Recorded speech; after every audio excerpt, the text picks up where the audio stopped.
भगवान भूत भावन माँ भगवती को प्रभु की पावन कथा सुना रहे हैं। कल बाबा ने माँ को प्राकट्य महोत्सव सुनाया। भगवान कैसे श्री अवध में प्रगटे।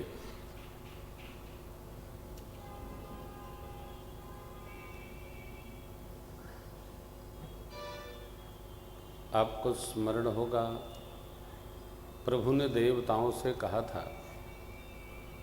अनसन सहित मनुज अवतारा, लेहं दिनकर वंश उदारा, हरिहं सकल भूमि गरुआई, निर्भय हो देव समुदाय।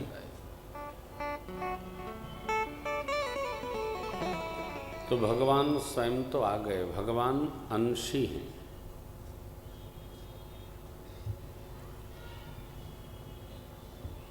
और शेष लोग अंश हैं।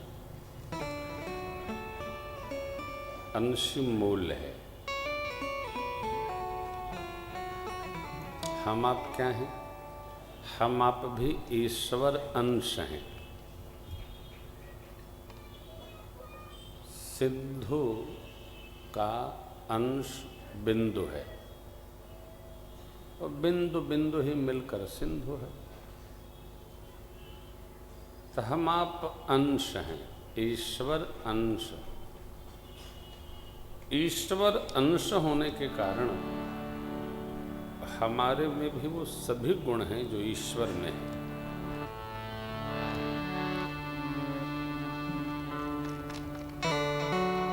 अब अंतर इतना है कि भगवान में सारे गुण अगाध अथाह है और हमारे में सब थोड़ा थोड़ा है।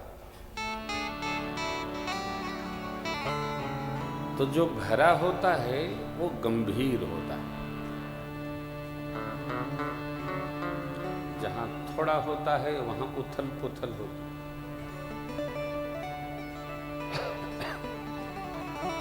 कोई भी बड़ा व्यक्ति उथल पुथल नहीं रखता जीवन में, वो शांत रहता है। बड़ा बैठा है तो पता ही नहीं चलेगा कि ये बड़े हैं। कि जो छोटा है उसके उत्पात से उसका सब पता चलता है। भगवान बहुत बड़े हैं। भगवान से बड़ा कोई नहीं। भगवान अतुलनीय है। तुलना आप सरिस खोजऊ कह जाए। भगवान जैसा दूसरा कोई है नहीं। अब भगवान ने अपने अंशों को प्रकटाया। कई माँ के अंक से एक और सुमित्रा माँ के अंक से 2 पुत्रों ने जन्म। आनंद चतुर्गुण बढ़ गया। जो आनंद बढ़ा है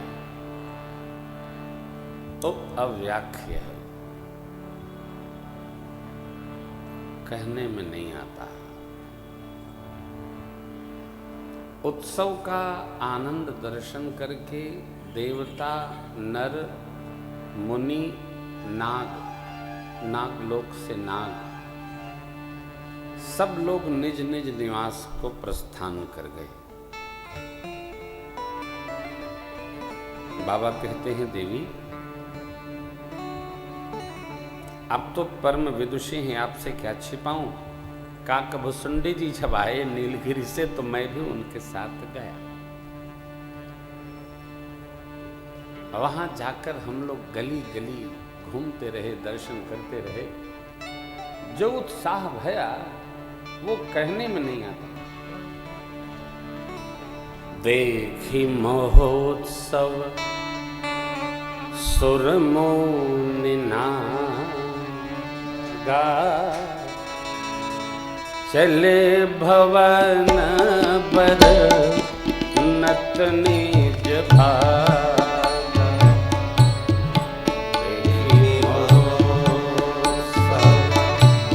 सुरमुनि नागा, चले भवन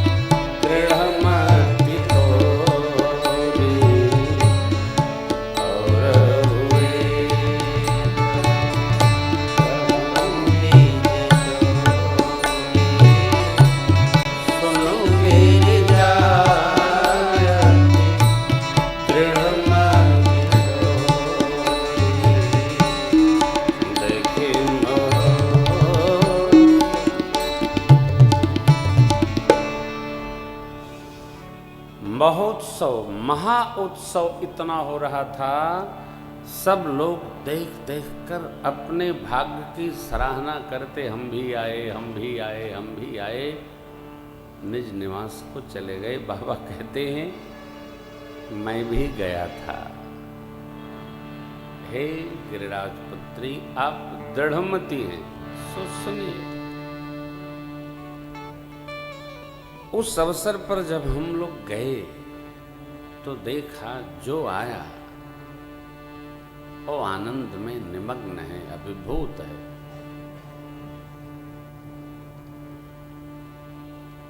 किसी को किसी की खबर ही नहीं है।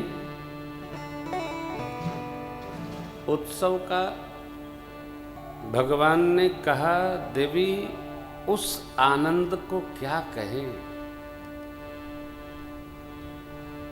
देखो, उत्साह भरा है तो उत्सव का अर्थ है। और उत्साह बड़ों में नहीं दिखता है, वो बच्चों में दिखता है। कहीं भी कोई छोटा सा कार्यक्रम करिए तो सबसे अधिक प्रसन्न बच्चे होते हैं। क्यों? उनको अपना अपना रस है, अपना आनंद है।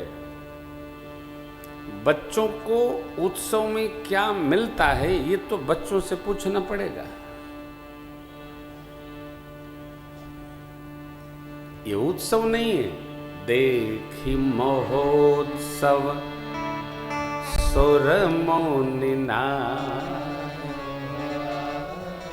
देवता मने देवलोक आया, मुनि मने मर्त्यलोक के साधक लोग आए, और नागलोक मने नागलोक के नागलोक भी, पाताल से नागलोक भी आए। और सबको अपने अपने प्रकार से रसानुभूति हुई। बाबा ने यहां सिद्धांत दिया, यह शुभ चरित जान पैसो कृपा राम के जा पर होई। यह शुभ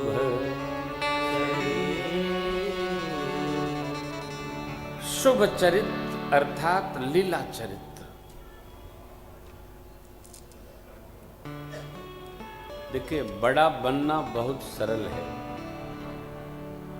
लेकिन बड़ा बनकर संयमित रहना बहुत कठिन है।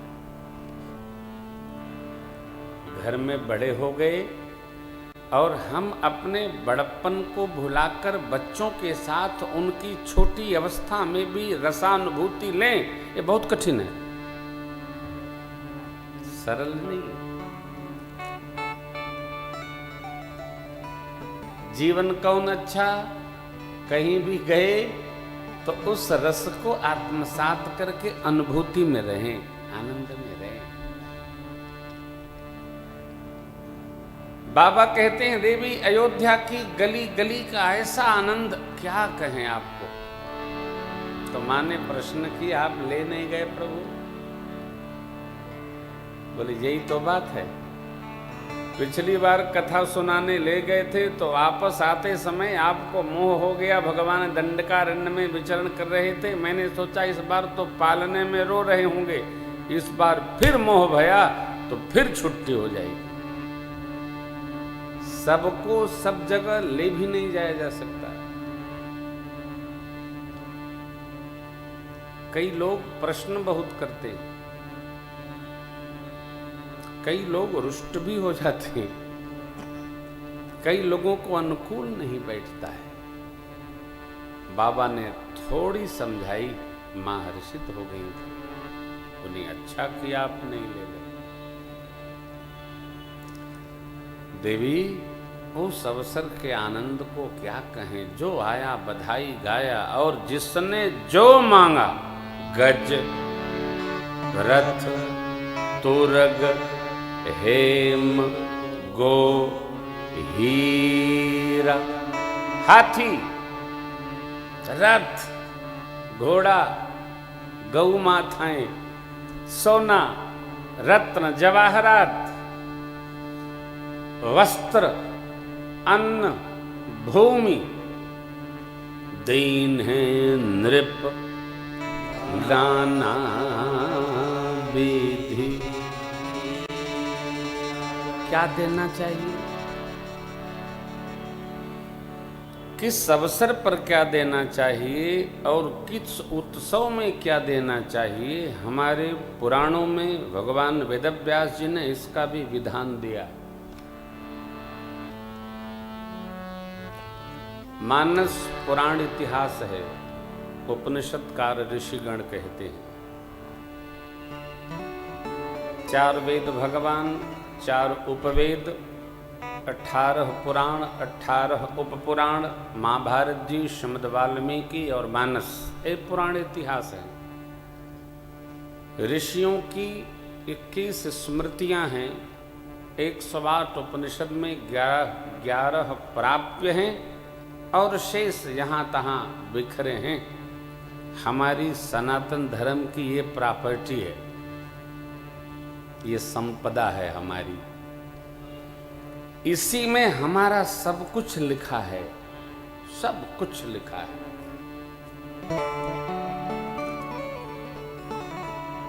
जो कुछ भी हम आप देखते हैं ना बिखरा हुआ, इन्हीं सदग्रंथों में है। सबसे थोड़ा थोड़ा थोड़ा थोड़ा रस लेकर गोस्वामी जी महाराज ने मानस में सजो रखा है।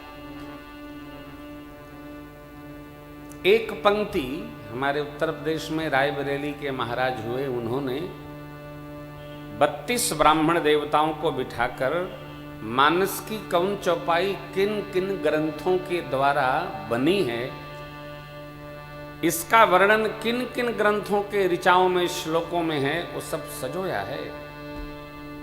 बड़ा अद्भुत है। इसलिए तो हम आप जब गाते सुनते हैं तो कितना शांत भाव में एक एक शब्द, एक एक पंक्ति, अरे साहब,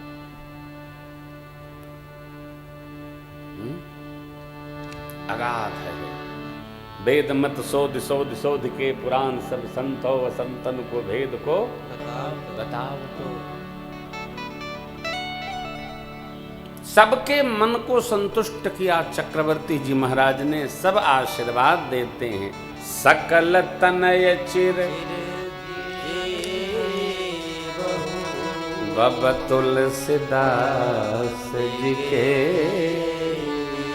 सारे पुत्र चिरंजीवी हो महाराज आपको, सब चिरंजीवी।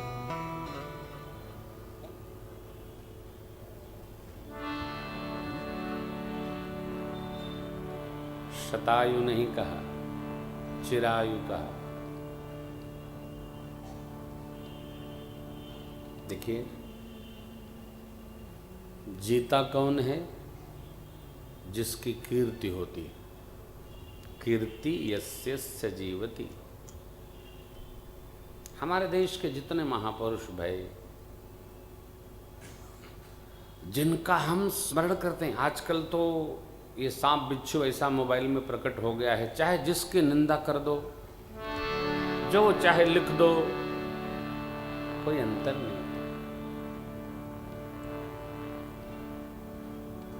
मानो फैशन चल गया है कि किसी भी बड़े से बड़े महापुरुष के बारे में व्यक्तिगत छिद्रान्वेषण निकाल करके रख दो।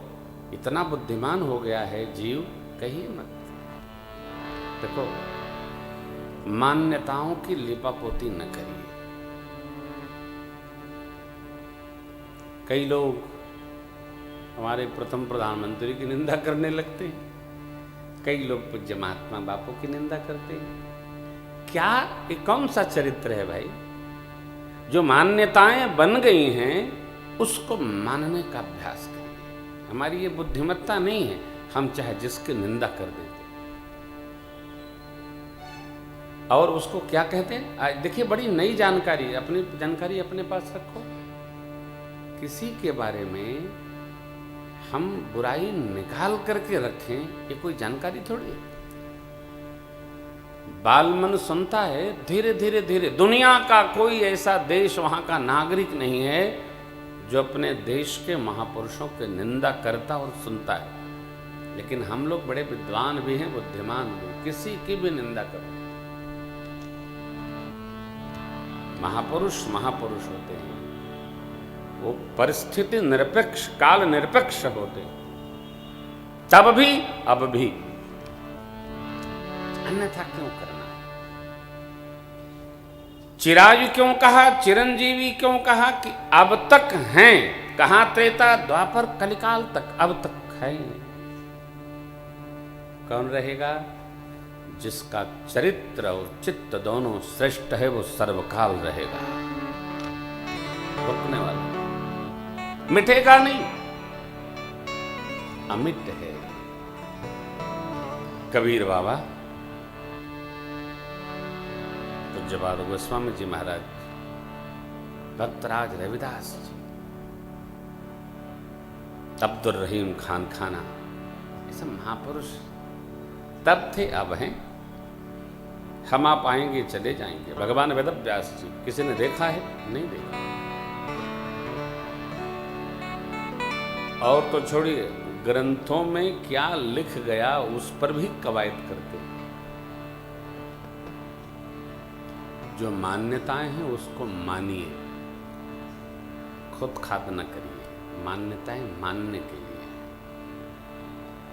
मान्यताएं मने मानना है। नवग्रह हैं, ये मानना है। क्यों है ये नहीं प्रश्न करना है। करेंगे तो भी उत्तर है, लेकिन करना ही नहीं, क्यों समय बर्बाद करना अपना इसमें। मान्यताएं हमको माननी है, आपको माननी है। मान्यताओं में उलझन नहीं करना। नदियों में भगवत तत्व का वास है, इसको मानना है, जानना आवश्यक नहीं है। महापुरुष कह गए, सदग्रंथ कह रहे हैं, मानो मानो, जानो मत। मानना ही जानना है। जो मानेगा वो जानेगा। अर्चा विग्रह को देखकर प्रणाम करना है, इसमें तर्क नहीं करे, इसको मानना है। सबने किया, हमको भी करना। शिव बाबा ने किया तो सती जी को करना चाहिए, नहीं किया परिणाम आया, हमारे भी आएगा। इसलिए मान्यताएं मानने के लिए हैं, बहस के लिए नहीं है, विदंडावाद के लिए नहीं है। मान्यताएं केवल माननी है। घरों में जब उत्सव होता है तो माताएं एक दीवाल में पितृ देवताओं का स्थल बना लेती हैं। मंदिर के बगल की दीवाल में देवताओं का स्थान बना दिया जाता है, सारा पूजन वहीं होता है। अब कोई प्रश्न करे कि यहाँ क्या है, अब तो यहाँ पितृ देवता हैं। पितृ देवता यहाँ कैसे घुस गए? लो, ये हमारी मान्यता है, तू प्रणाम कर। क्या तर्क? जो मान करके जीता है उसका मंगल होता है, जो तर्क करता है उसका अमंगल होता है। मान्यताएं केवल मानने के लिए हैं, तर्क के लिए नहीं है। इसको मानना होगा।